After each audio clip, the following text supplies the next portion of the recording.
Meat production worldwide is set to almost double by 2050 as nations become wealthier and demand more animal protein.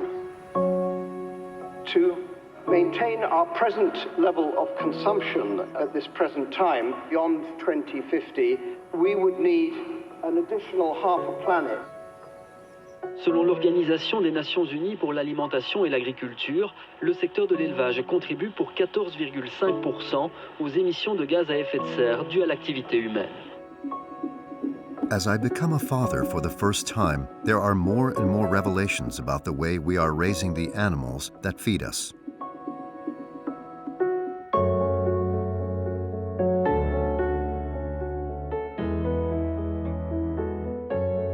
A new study from the World Health Organization has revealed that eating processed meat can cause cancer.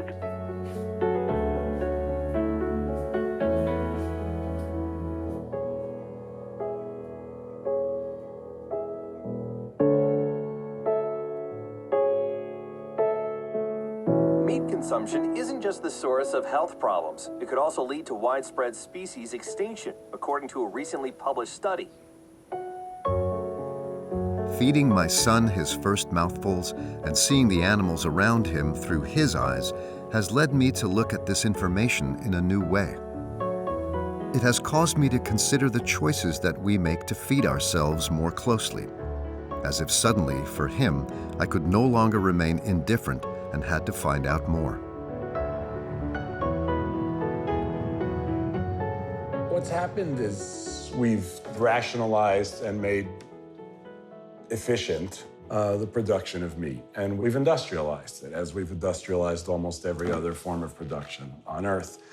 And the efficiency allows us to produce more meat than ever before, by far. Before World War II, let's say, there was none of what we're talking about. Many people raising 2 pigs, 6 pigs, 10 pigs, 20 pigs, 200 pigs. No one was raising 10,000 pigs. All pigs were pastured pigs.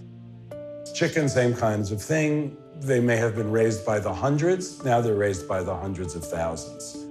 So the scale has gone from a human scale that's comprehensible to a scale that's really incomprehensible.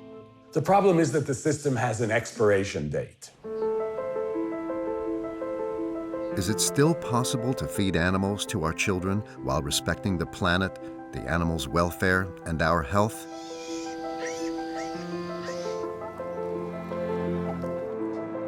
I'm not an animal rights activist. I'm a journalist. The best way to answer this question is to go out into the field.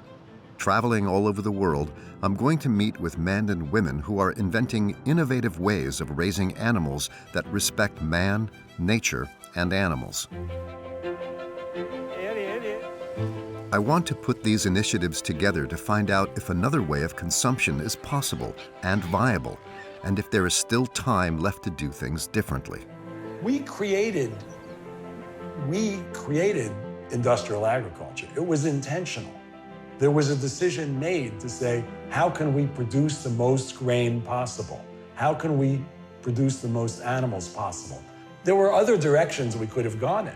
We could have said, how can we make the healthiest diet for our people possible? How can we make sure that our land is poisoned as little as possible? How can we exhibit humaneness towards animals as much as possible? We chose to ignore those issues in favor of yield. Now it's time to move in a different direction.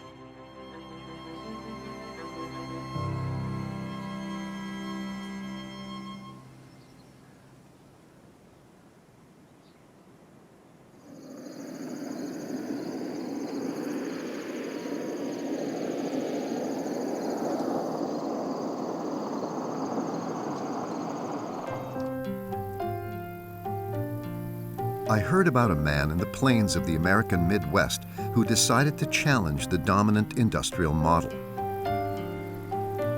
He has developed a new method of livestock farming that is closer to nature to prove that doing things differently is still possible.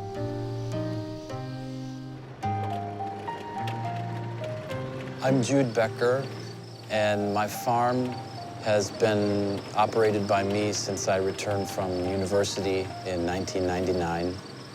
And the farm is certified organic. I began this system with only 6 sows, and today we have 150. And we are producing more than 2,000 pigs per year.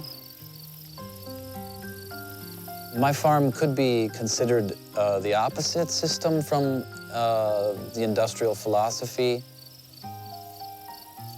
Our philosophy is based on allowing the pigs to express their natural instincts because this promotes animal welfare, and I think it promotes health of the animals.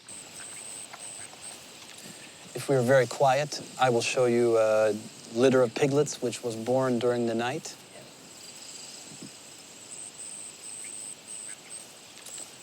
You can see there are about 12 pigs. So this house is insulated, and there is around 10 centimeters of insulation. So the wall is quite thick, and it's made of steel, so it's very strong.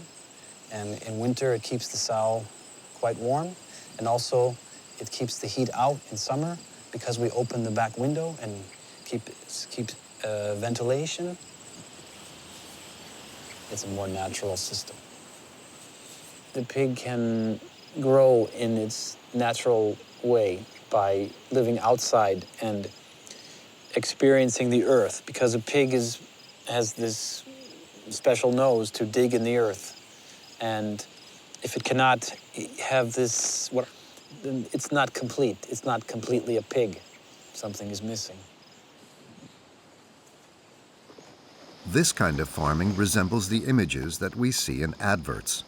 However, over 80% of pig meat doesn't come from farms like Jude Becker's, but from industrial farms like this one.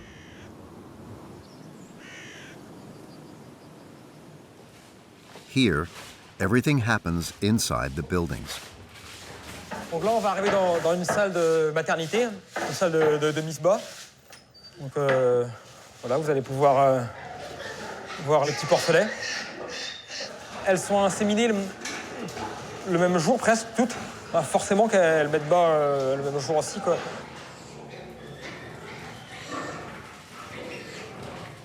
On appelle ça une case de miche bas.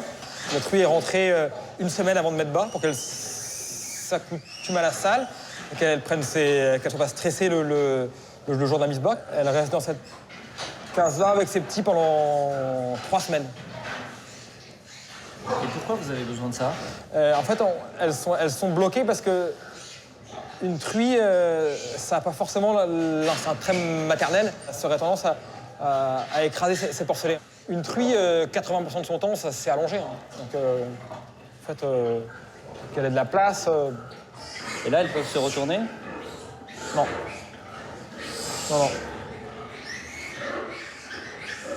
Les systèmes industriels de production animale, ils visent à produire de la matière animale. Quand vous êtes dans un système porcin, le but, c'est pas d'élever des cochons.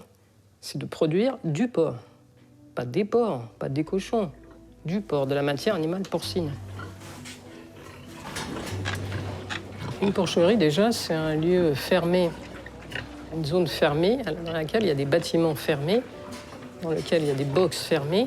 Donc c'est un emboîtement de lieux fermés dans lequel, in fine, se trouvent des truies, des cochons. Il n'y a pas de la nature là-dedans. Le but, c'est que les animaux produisent le plus possible, le plus vite possible. Ils sont sur leur case en béton, là, ou sur pied-bottier, ils ne bougent pas. Ils n'ont rien à faire, ils mangent. Ils grossissent. Et en 5 mois et demi, ils passent d'1 kilo à plus de 100 kilos. On imagine toujours des cochons en train de gambader à l'extérieur. Là, c'est quand même assez restreint, quoi. Oui, c'est sûr, oui. Mais aujourd'hui, beaucoup de la production est faite comme ça. Et les animaux sont quand même relativement en forme. Là, on voit qu'ils viennent vers nous, il y en a qui courent, qui s'amusent. Je sais pas si dehors, ils seraient forcément beaucoup plus heureux.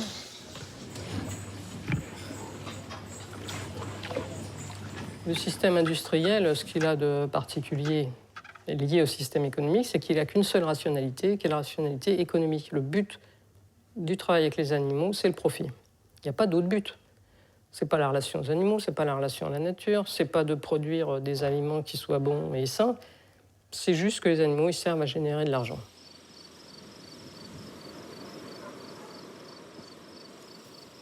So here you don't use gestation cages? No, we don't need any kind of a crate or cage. It's not necessary in this system. In the outdoor system, we are relying on the instincts, the motherly instincts of the sow to raise her piglets. And so we don't spend too many hours here every day.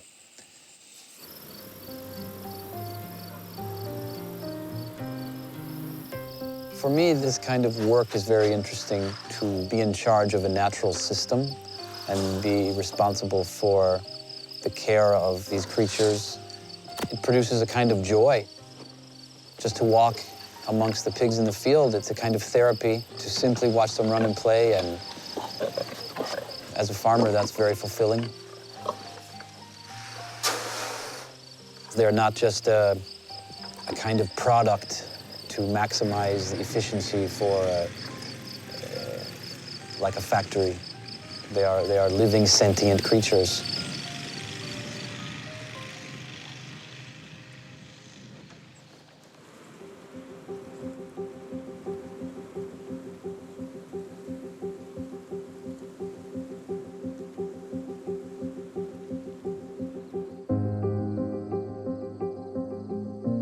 Farming that takes into account the animals' well-being and frees them from their cages is indeed possible. But is it economically viable on a larger scale? Industrial production has radically reduced food prices.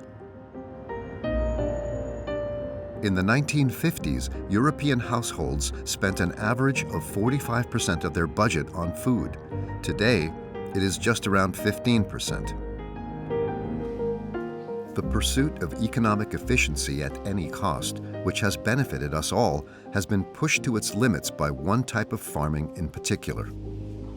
By any industrial standard of productivity, the chicken industry is a model of how to do things efficiently, cheaply. There is nearly complete genetic uniformity.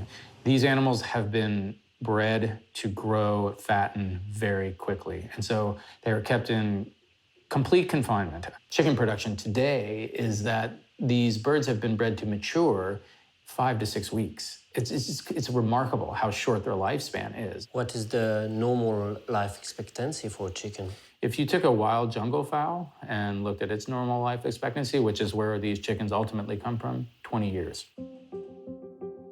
Today, chickens are bred twice as fast as they were 40 years ago, but they are twice as big.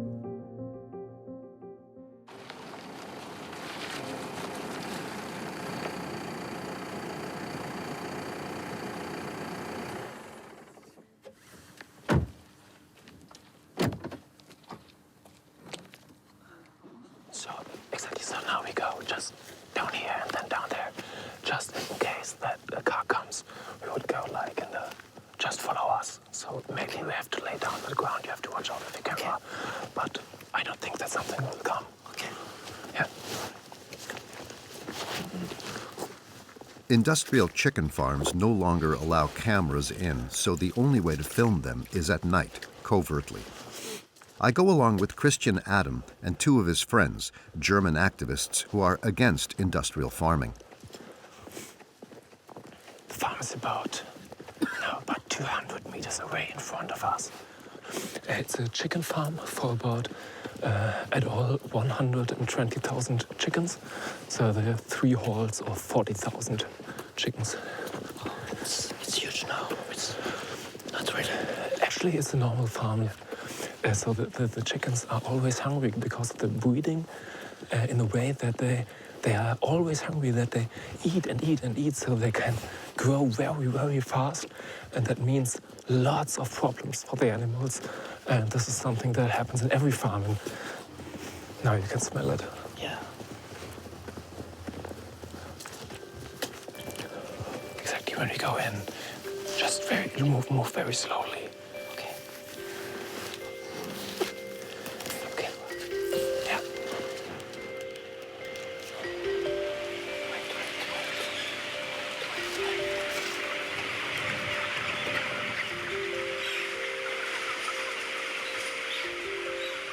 These chickens were born only 20 days ago, but they only have 10 days left before they are killed and arrive on our plates.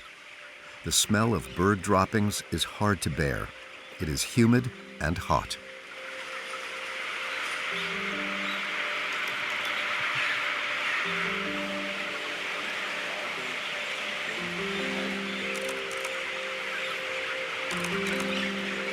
This is what the industry never wants to talk about. From this point, I already see 10 dead animals. They're lying about the living ones, and actually that is pretty much. But if you think about normally in a farm like this, you have a mortality rate of about 8%, and that means that in a farm like this, over the time they are raised, 4,000 animals die, not in the slaughterhouse, but because of the conditions here. When we look at the ground, that's all old shit from the animals. Some are thirsty; they can't even get to the water. So when they can't stand up, they will die of thirst. These are the chickens we eat in every normal store in the gastronomy. This is how about, I think, 95%. I think at least 95% of chicken in Germany is raised, and these are the chickens we eat.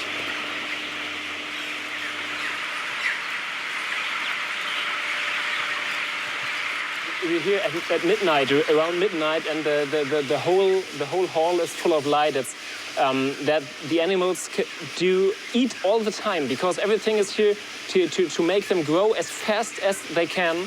And this is one part of it. They should not sleep because they should eat. And that's why the halls are lit up all the night long.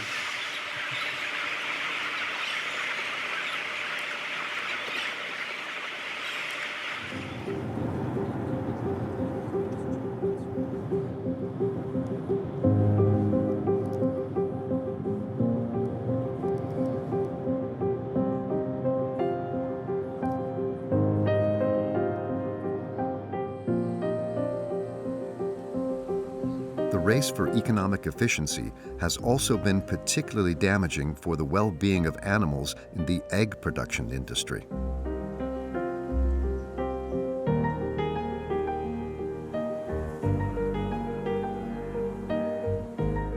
The majority of the eggs we eat come from battery farms like this one. These animals will never see daylight until they leave for the abattoir. There are 13 chickens per square meter. Everything is done to minimize the cost of production.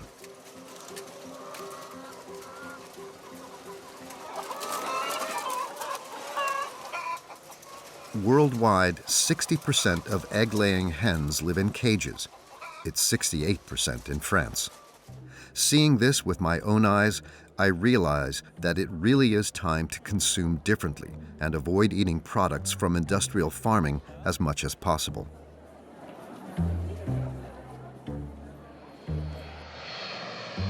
But are the alternative methods realistic? Can animal welfare be respected without causing an excessive increase in production costs?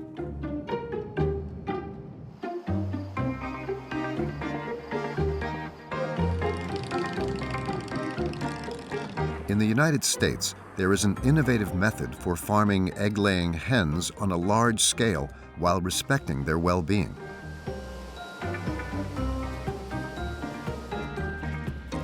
I have a meeting with the Brunquels. They have created Egg Innovation, one of the biggest initiatives for free-range hens in the world. Every day, 1 million eggs are packaged in their factory, 3,000 per second. They have a turnover of more than 50 million euros per year.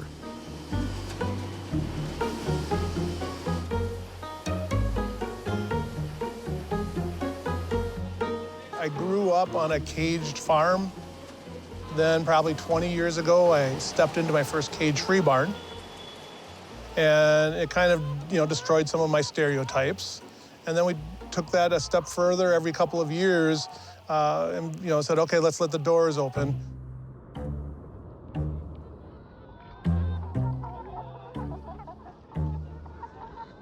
When we saw the improvement of the birds' health, their welfare, it was just hard to say that this was incorrect.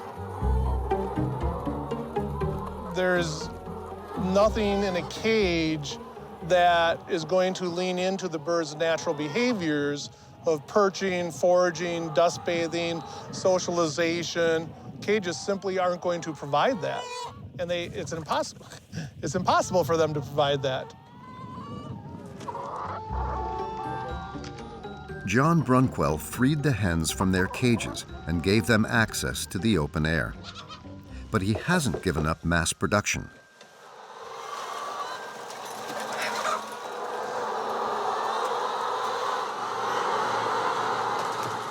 He owns 1,300,000 hens spread over 65 buildings like this one throughout the country. You said that inside, John, there was like 20,000 chicken. Yes. And is it a normal size for you? Yes. So this barn is 24,000 square feet. Everything is measured. So there's 1.2 square feet per bird inside. There's 22 square feet of pasture. There's 6 inches of perch space. Can they be really happy because they are so much in the same place? So a really good indication of happiness is if you walked into a cage barn, you would see a lot of anxiety. Even in a cage-free barn, they would typically run away. The fact that I can walk up to the birds and they stay and they're curious, and the fact that I can do that, that is a sign of happiness. That tells you how calm they are. They're not afraid of people because they've been allowed to engage in natural behavior. So they have the room to move around. This is a choice they're making. If they want to, they can go outside. Nothing's stopping them. Okay, she's not running away. Hey, you. Birds don't like to be petted. They like to be stroked underneath their chin.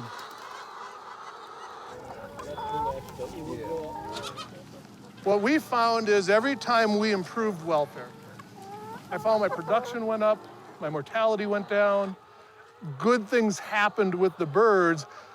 And we did it initially because it was a belief, but the belief was proven to be accurate by the productivity of the animal. So we can blend scale and size with animal welfare. John Brunquell has succeeded in improving the well-being of his chickens while providing eggs for the breakfasts of 5,000 Americans every day. But he has 2 problems left to resolve. The end of his hens' lives, who, after a year and a half, when they no longer lay enough eggs, will be slaughtered and go into the food chain. And the beginning of their lives. Where do they come from, the chicks? We will buy day-old chicks from the hatchery, and then that's when we will start taking over and managing the bird.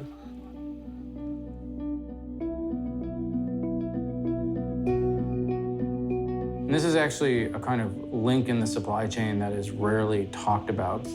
Hatcheries, of course, you don't know whether you're getting a male or a female upon hatching, and they employ very highly skilled individuals called chicken sexers. It's very hard to tell. It's very hard to pick up a chick and tell if it's a male or a female. And what these chicken sexers do, of course, if it's a hen, they will put it in the keep, box, and if it's a male, they will, usually these males are thrown into a grinder or into a bag where they suffocate, or in some cases they will just gas a bunch of the male chickens. Hatchery might produce in a day 50,000 chickens, half of them, so yeah, 10, 20,000 a day being killed.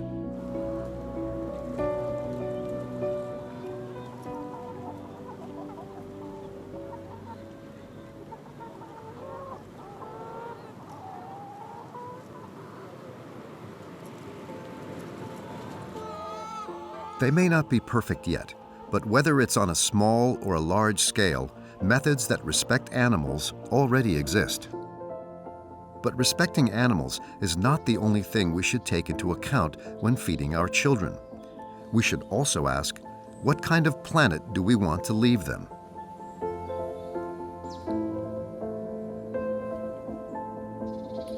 With 7.5 billion people on Earth, meat and fish consumption is excessive and has become a serious problem.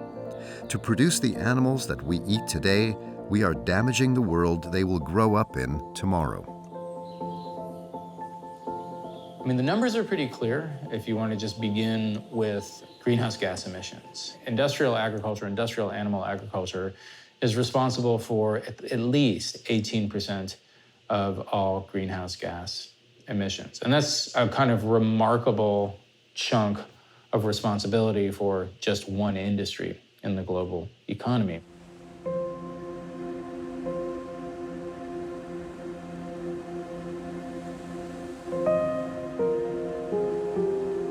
Actually more productive of greenhouse gases overall than the entire global transportation industry, just to kind of put that in perspective. To face the rising consumption of meat, we have chosen to produce more animals more intensively.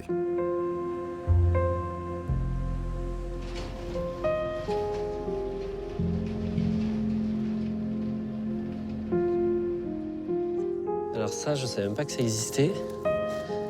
C'est impressionnant. C'est des centaines, des milliers de petites niches dans lesquelles il y a des veaux. Ils sont attachés à une chaîne. Ils sont là en plein cagnard.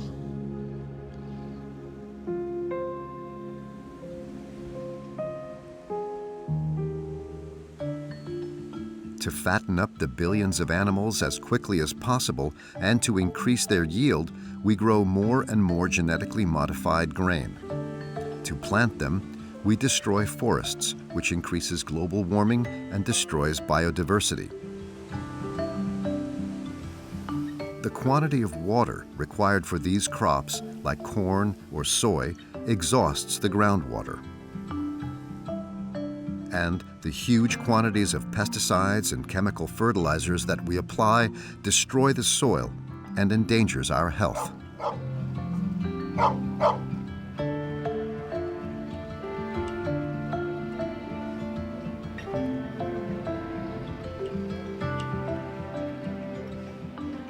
Are you okay with the smell? But when you are here after 2-3 days, you get used to it.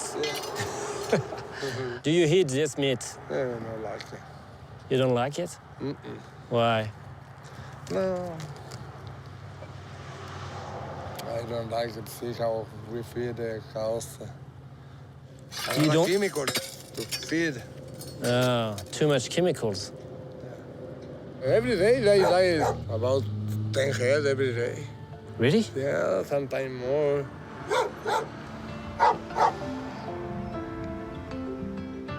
There is another consequence of this massive industrialization. To distribute the grain all around the world, they are loaded onto huge petrol-guzzling ships that cross the oceans, further impacting global warming.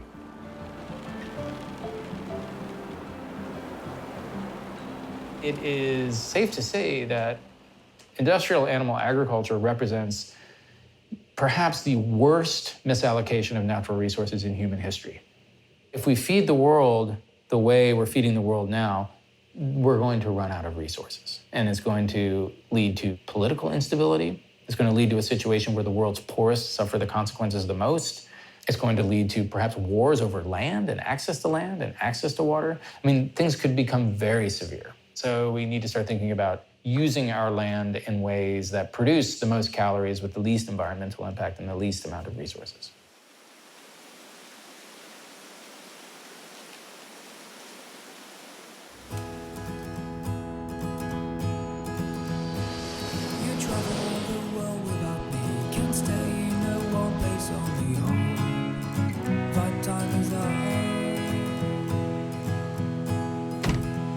A new generation of farmers have decided not to follow this dominant system and try to reinvent farming methods to feed the world differently.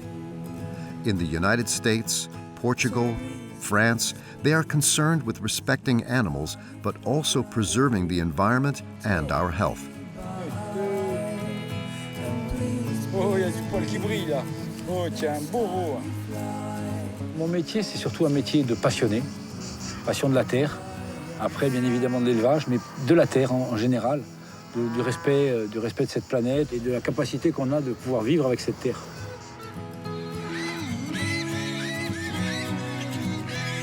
The animals are not here to feed us. The animals and the other beings are here because the planet needs their functions. And that's the big change. Using their energy, it's also a function of each being. They are here to be part of this wonderful, very intelligent system where we also belong. What I like about it is it's kind of bringing back the initial way that things were done, you know, hundreds of years ago is what we've moved away from and realized that probably wasn't the right system. So now we're coming back to what worked for generations long before us.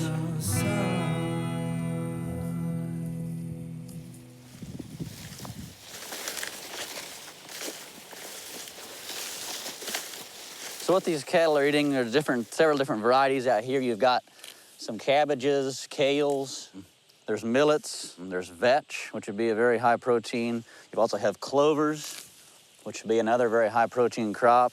This is a very high energy crop that they're grazing. So these cattle are gaining, could be 2 pounds a day just on this. There's nothing brought to them. In the very conservative American Midwest, John Wood and his son Johnny are pioneers of a new method which emerged some years ago. To feed their cows, they decided to turn their back on intensive farming and completely avoid grain. Their cattle only eat the grass that's in the field.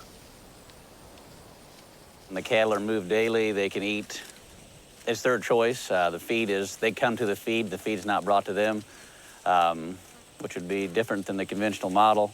They're eating what they're designed to eat so that the consumer can eat what they're designed to eat.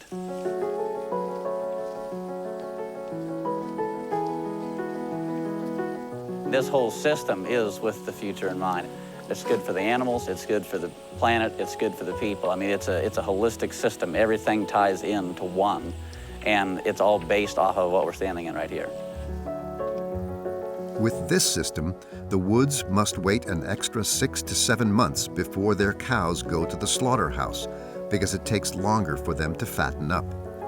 Therefore, in the end, the meat is a bit more expensive, but it's completely grain-free. It reaches consumers all over the U.S. who want to support more environmentally friendly farms. We're seeing more and more farms succeeding economically when opting for alternative methods of production.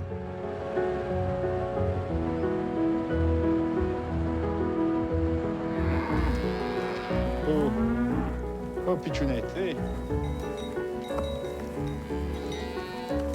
Je suis Jacques Abatouch, je suis éleveur de vaches, d'élevage bovin, je suis producteur de veaux. Ce type d'élevage est respectueux de l'environnement parce qu'on nourrit les vaches en autonomie complète. C'est-à-dire qu'aujourd'hui, on n'achète rien à l'extérieur. Tout est produit sur la ferme. Donc on est en circuit fermé, complètement. Effectivement, c'est quand même quelque chose de ce qui paraît être le bon sens paysan. C'est vraiment la base, normalement, de l'élevage. C'est-à-dire qu'on produit en fonction de ce qu'on est capable de produire. C'est-à-dire qu'on produit les bêtes qu'on est capable de nourrir. Hein. Aujourd'hui, c'est quand même une fierté, une sécurité aussi. Je ne suis pas dépendant de l'extérieur. Ou s'il y a une crise, quelle qu'elle soit, de production, de tourteaux de soja OGM d'Amérique du Sud, mais ça ne sera pas un problème pour nous. He grows the grass himself next to the pastures. And to supplement the food for his calves, he grows his own grain. A few hectares of barley a year suffice. This system is very far from intensive agriculture, but he is not concerned with the profit margin, just with satisfying the demand. His meat is a bit more expensive, but his farming method makes it a product that is very desirable for restaurant owners.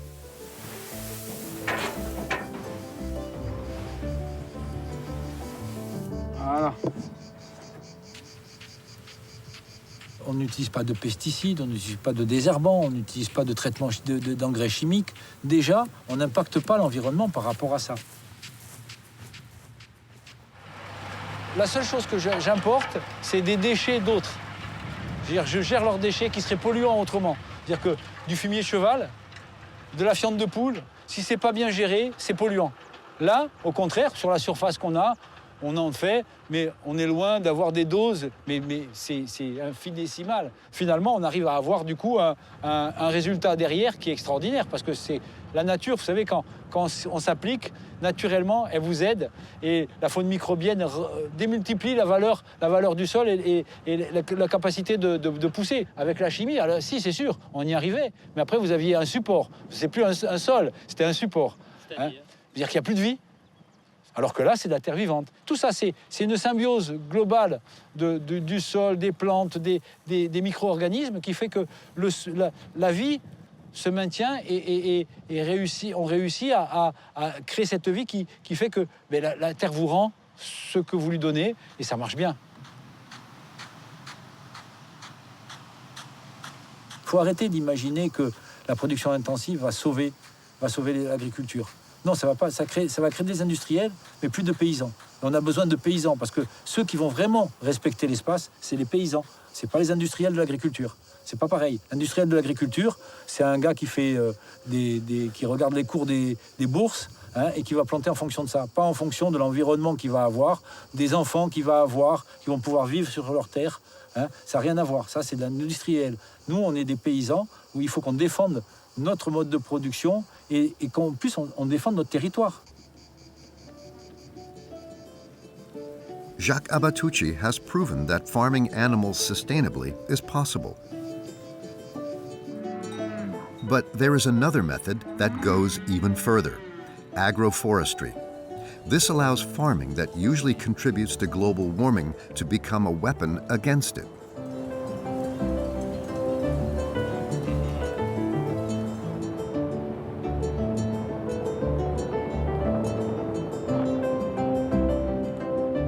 Agroforestry has existed in certain regions of Portugal for centuries. It involves combining several species of animals, vegetable farming, and trees on the same plots.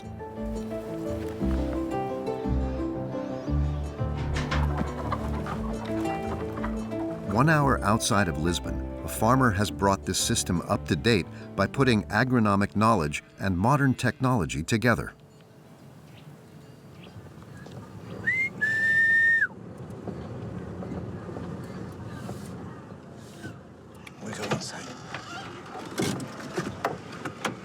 Go inside close to the cows, okay? Olha a boquinha. Toma. Toma. Agroforestry, it's the way to cooperate with nature, understanding nature, getting deep on the knowledge of nature. The industrial attitude, it's an attitude of dominating nature. It's completely opposite stories. The results of dozens of years of industrial agriculture are plain to see. On one side are the wooded pastures of Alfredo Cunal. On the other is a desert, the result of decades of intensive cereal farming. Now it's not a soil, it's a subsoil. It's dead. And without soil, you can produce, but not with a natural fertility cycle. You have to bring it from outside. If you think that chemical fertility is based on fuel, on petrol, whenever you don't have access to petrol, what will we do? So it's, of course, needed to re-establish another ways to grow food. And that's, for us, the unique way that we know now. It's based on the natural cycles of fertility. Here, I have future. I'm growing my soil. I'm managing my ecosystem. I'm getting the ecosystem more rich every day. So I don't need a liter of oil here. It's completely autonomous. In Alfredo's farming, every living animal or plant has a role, and at the center of it all are the trees. They are a source of fiber, means a source of food. Whenever you don't have fiber in the first step on the floor, they can feed directly from the trees, or we can cut and bring this fiber to the soil. But they create shadow, what is very important on the summer for the animals. If you look carefully, you will see that behind the tree, the pasture is a different quality, much more quantity and a different quality, because there is more organic matter provided by the tree. At the same time, the cows are also helping the tree with their manure directly. These beings are not here only to produce meat. If we only have trees or if we only have cows, all the system will be weaker and directly less resilient. The acorns from the oak trees alone provide 60% of the food for Alfredo's pigs, and the benefits for the environment are considerable. If you imagine in terms of energy efficiency, you imagine the efficiency of having a tree producing and pumping food during 300-400 years, completely adapted, no fertilizer, no machinery. And now think the other system to feed pigs, that it's based on cereals. Every year you have to move the soil. Every year you have to use a lot of fossil fuels to produce cereals to feed the pigs. The energetic efficiency, it's completely different. Here, it's just wait and eat. Industrial agriculture releases a lot of carbon. Here, it's the opposite. With this system and with this structure of agroforestry, we trap a lot of carbon, more than 1 ton per hectare per year.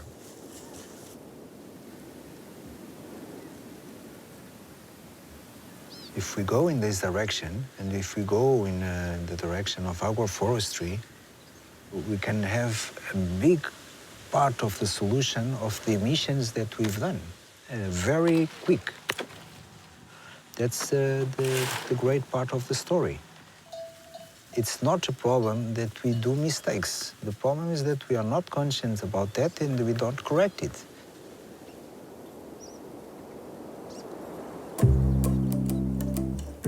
Alfredo's farm will soon be home to new trees that he is preparing to plant. They will revive the land that has become infertile due to industrial agriculture and will allow for new herds to graze. You can find beauty in the rain and hear it like a laugh and hear it like a laugh. On a larger scale, introducing agroforestry in France and Europe could allow us to meet the goals for reducing greenhouse gases. But can we feed the planet with such farms and their more limited outputs? Can we really do without industrialization?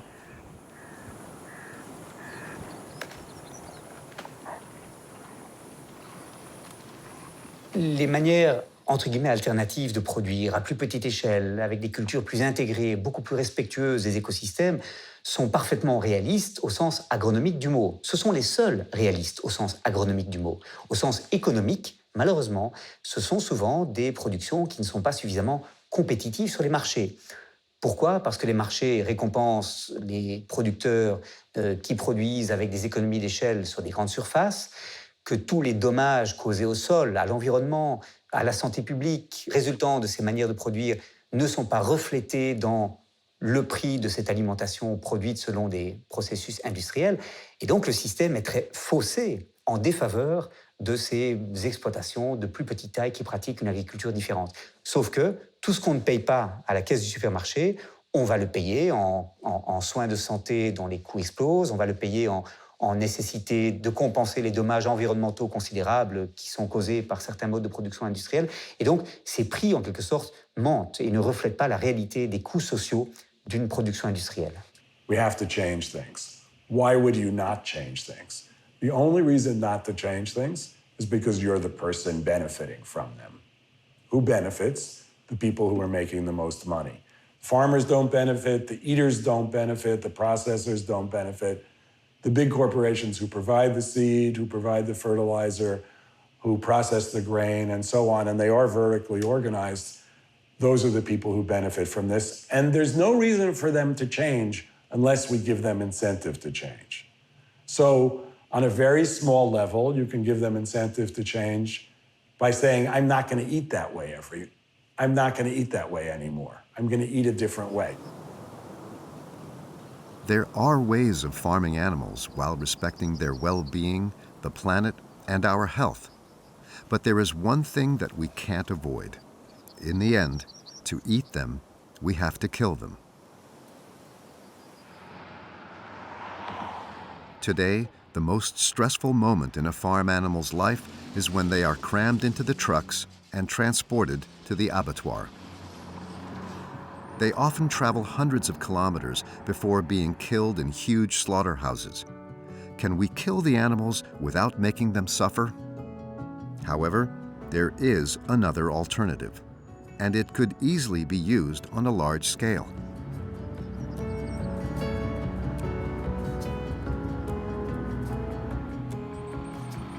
The mobile slaughtery is moving some weeks 800 kilometers. We are going from one farm to another every day. Sometimes there are small roads and we have to go very, very slowly. But we managed so far.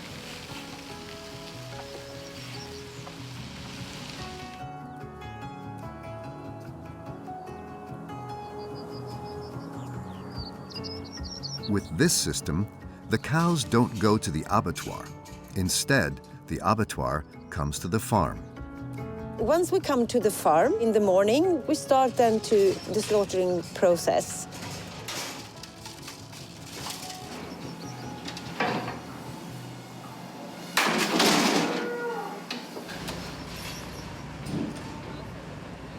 Inside the slaughtery, it's like an ordinary slaughtery, but in a minimized area.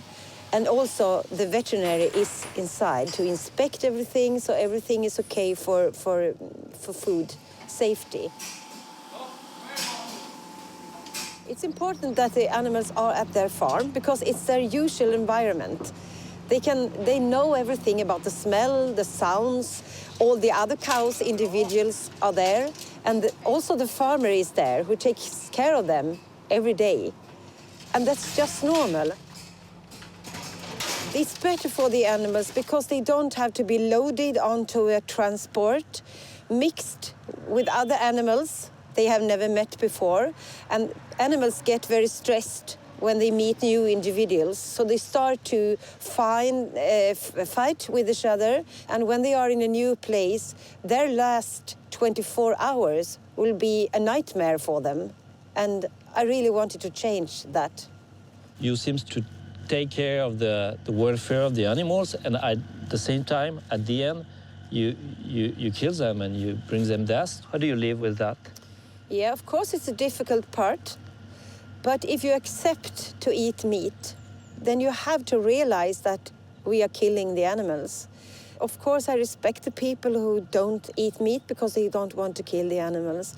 But I think it's okay if you really care about how they are bred when they are alive.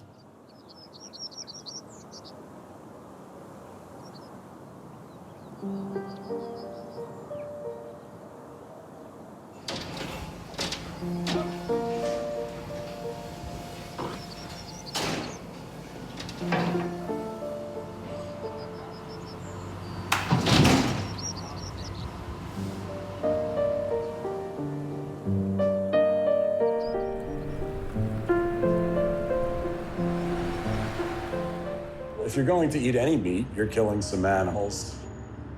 But there is a difference between killing animals 1 or 10 or 100 even at a time or in the course of a day and killing thousands a minute, which is how things work now.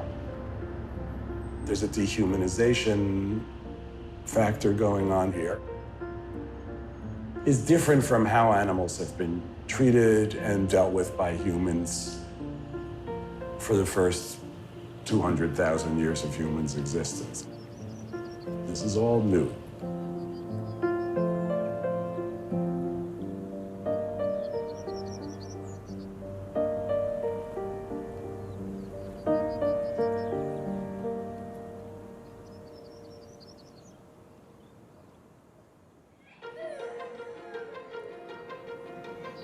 So, should we stop eating animals? It's a choice we all have to make for ourselves. But meeting those who produce our food has shown me it is already possible to do things differently. Viable alternatives exist and can feed us all.